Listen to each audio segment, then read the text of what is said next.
Hey guys, Tim here of RedWolf TV. So far, I am enjoying 2015. Why? Because right next to me is the Socom gear Barrett M107 CO2 shell ejecting sniper rifle. And let's be honest here, it's about bloody well time.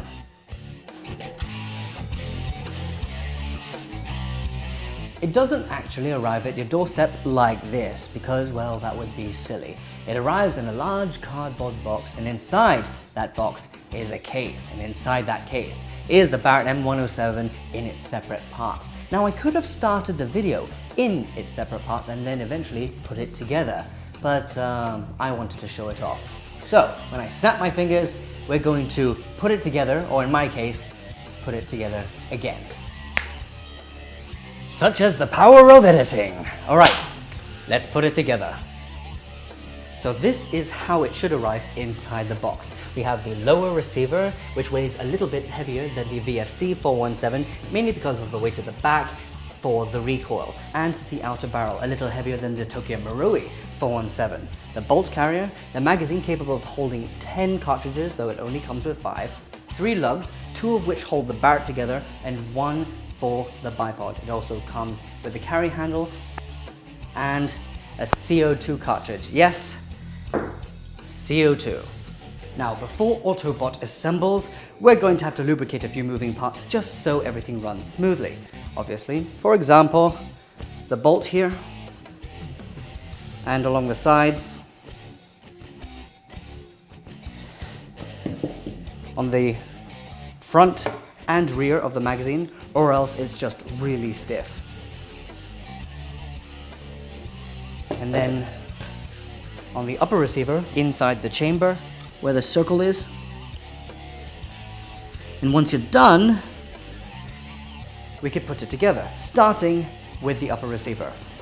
Now, if it arrives like so, with this incision here facing upwards, what you're gonna have to do is turn that around and then push it all the way forward.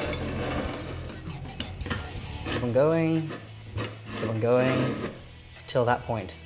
Have this rubber ring at the back here, and then raise this and lift it over this gap here. Now everything is secure.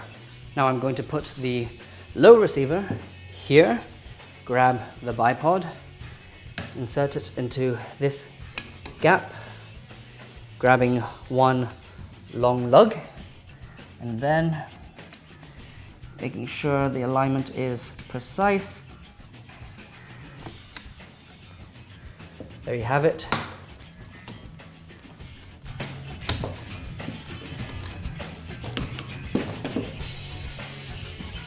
And stand it up. Now for the insertion of the bolt carrier, place it here, and it should move back with fluidity. There we go. That spring is very stiff.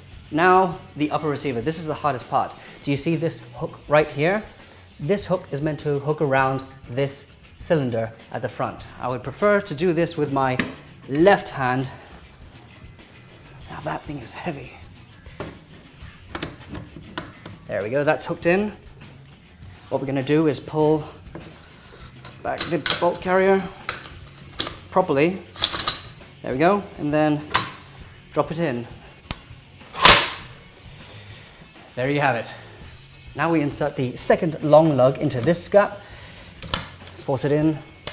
There we go, it seems secure. And then the other short lug into this one. This one's a little bit stiff. You may need a hammer.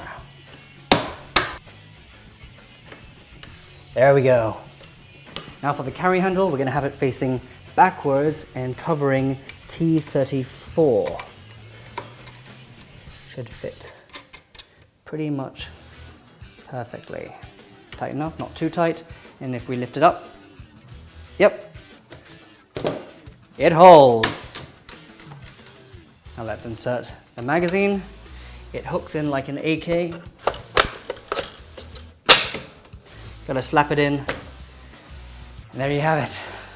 Just pull back the charging handle, let go. Oh yes, again. Oh, that sound is orgasmic. I just realized this could be very awkward for you at the moment. Let's talk about the build quality. The upper and lower receiver is made out of steel, as well as the carry handle and bipod. The chamber and outer barrel is made out of aluminium.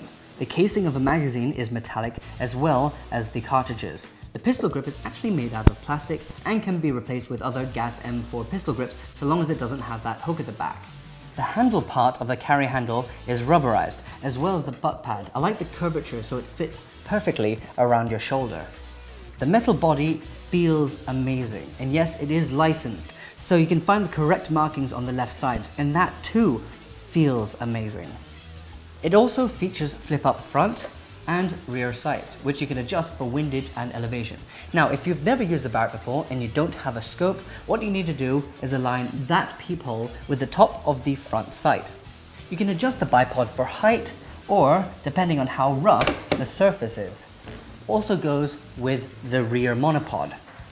By turning this dial, you could raise it to whatever you feel is best for you.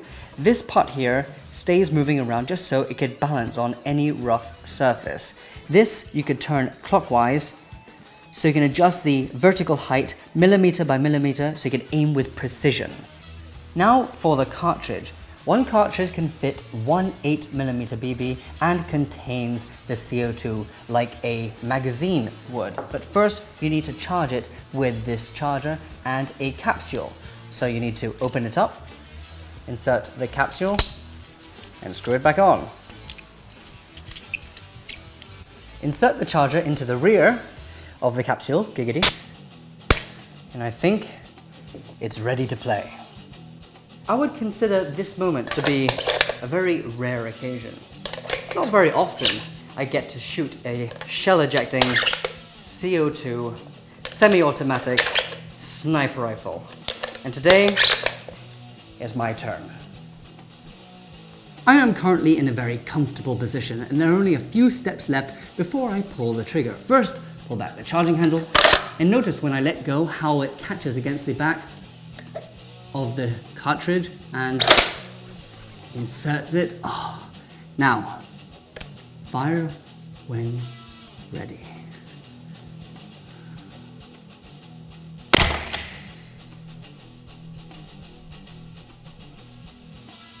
That was the first time I had ever pulled the trigger on this. That was... I need to give it another go.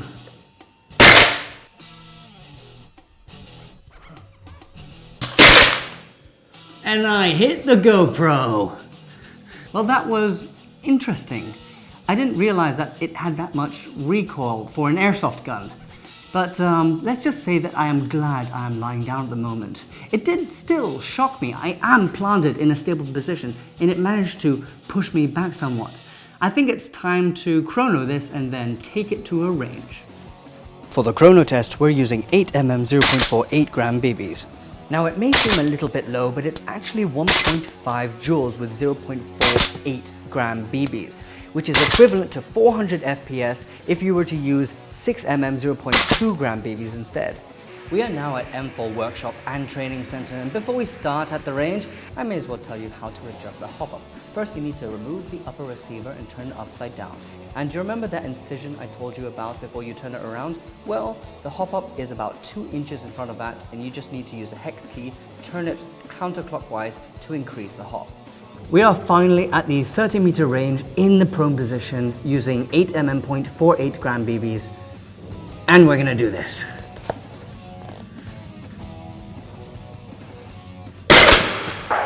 Woo.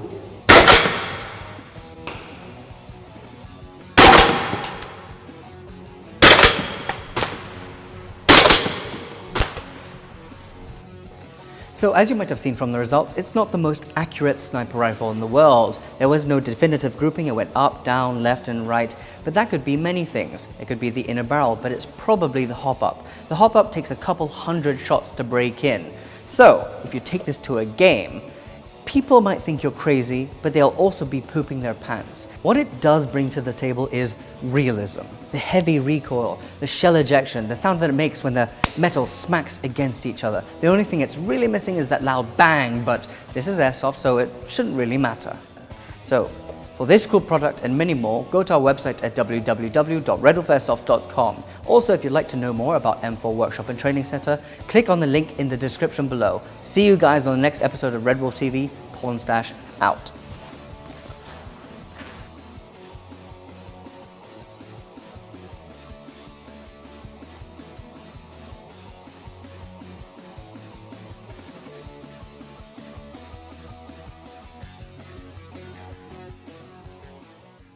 Do subscribe to our channel so you can keep up to date with our latest and coolest videos.